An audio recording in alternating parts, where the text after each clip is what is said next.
Hey guys, it's Robert right here, and I just want to share a quick little short message with you about change because everything is changing. And right now, I'm standing in the middle of a park in Switzerland, and I just noticed here in the green, even though the sun is shining, you know, the temperature is changing, the weather is changing. Back in my home country, the leaves are falling down slowly, and in the next few months they will definitely turn different color from green. They will get golden and reddish, purple even. And it made me realize that a lot of things are changing, and they're constantly changing. So whatever is happening in your life, whether it's personal or it's professional or it's relational or it's financial or even in your health, know that this is all part of a cycle, and this cycle is a pattern. And so with this pattern, you can actually predict what is coming unless you do something different. So like the seasons, you know always that after summer comes autumn, and after autumn comes winter, and after winter comes spring again, and so this is the cycle. And we have this in economic times and situations as well, and we have this in our personal lives and our professional lives as well.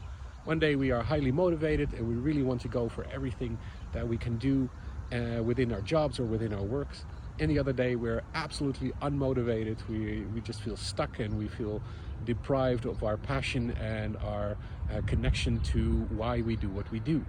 And this is in every single facet of our life, the situation, the case. So in order to deal with that very consistently and very productively, or in the sense that it's consistent and efficient, so that we can make the improvements and make the change that we really want to make, like Mahatma Gandhi said, be the change that you wish to see in the world. We have to become aware, first of all. This is the first step. So awareness of where you are right now is the number one key in order to be able to make that change. And if you're not aware of where you are right now, or how did you end up here, then it's good to look back for a while, just for a second, look over your shoulder and come to the conclusion, hey, these key elements, these key stepping stones, if you will, they really made the change in my life. And I may or may not have been aware of that, but in the end, it's always something that led up to the situation where you are right now. So becoming aware of where you are is not a mere fact of coincidence. It's a chain of events that led you to where you are right now. So that's number one. So become awareness of where you are right now. And I know this can be very challenging because we are all focused on the future, and working towards goals and working towards improvements, or even going for the highs, in the moment. Whether it is, with our health, and we want to go for better health, a better body, a more vital and energetic body, and we work out, 3, 4, 5 days a week, and we are highly motivated, and at one point we get unmotivated. In that sense, it's always good to remind yourself why you started in the first place. But it could also be something else, and this is interesting because the change is happening no matter what you do. If you don't do anything, change will happen. If you do everything that you have within your powers, change will happen anyhow. It's just a matter of deciding and focusing on where do you want to change into. And so just recently, I had a very, very challenging situation myself in my own personal life, where I had to end a 5-year intimate relationship. And that was really, really hard and really painful for me. But I realized that it all led up to that point where there was basically no turning back anymore. So over the last year, 2 years actually, I realized that me as well as my partner, we were really not committed, not dedicated, not devoted anymore so much into having this relationship that once was so incredibly passionate and intimate and committed.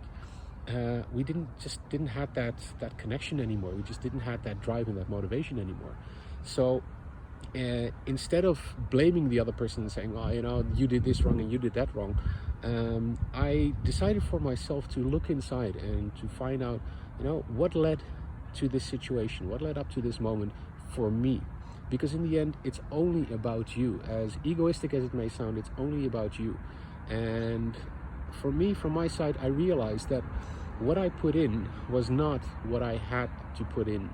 And I know this is a little bit vague, but in concrete terms, I went way over my boundaries, did way too many things that I shouldn't have done, and attached to my partner in this sense, where I wasn't able to allow freedom anymore to flow, neither within myself nor from my partner, my lover. And I realized that this change was just inevitable at that point. You know, from the psychology of love, they say that there's basically 3 points or 3 major aspects that can make or break any kind of relationship. And the first one is intimacy, and it's not the physical intimacy as you might think, but it's really the feeling safe, being connected with each other in a passionate way, in a loving way, in a caring way, in a safe way, where you feel a sense of boundedness, in a way that you feel connected deeply with each other. So that's the first one. You feel that intimacy. The other one, passion, of course, passion. And passion can be from, you know, physical attraction to even lust, as a friend once said to me, you know, the chemistry that you have between each other. And the third one, if you really want to make a relationship lasting, then it's absolutely commitment. You need to dedicate, you need to be willing to dedicate and say, okay, you know what, I am willing to overcome any kind of situation, any kind of problem or struggle or issue, and work together towards a solution. And not focus on the problem more, but work on a solution. And with these 3 things, I realized for myself, you know, I was definitely committed, but the passion was there as well, and the intimacy, well, in a way it was there, but I was putting my dependency so much on her that I thought that she could make me happy. And with this, the whole situation, the whole relationship changed. And I know that from her side, a lot of things, a lot of aspects were involved with that as well.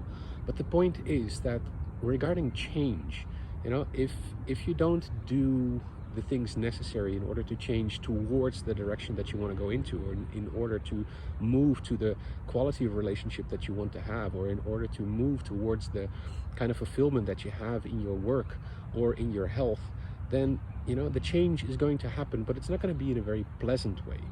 So number one, awareness. Absolutely be aware of where your path is leading you, where your path is taking you.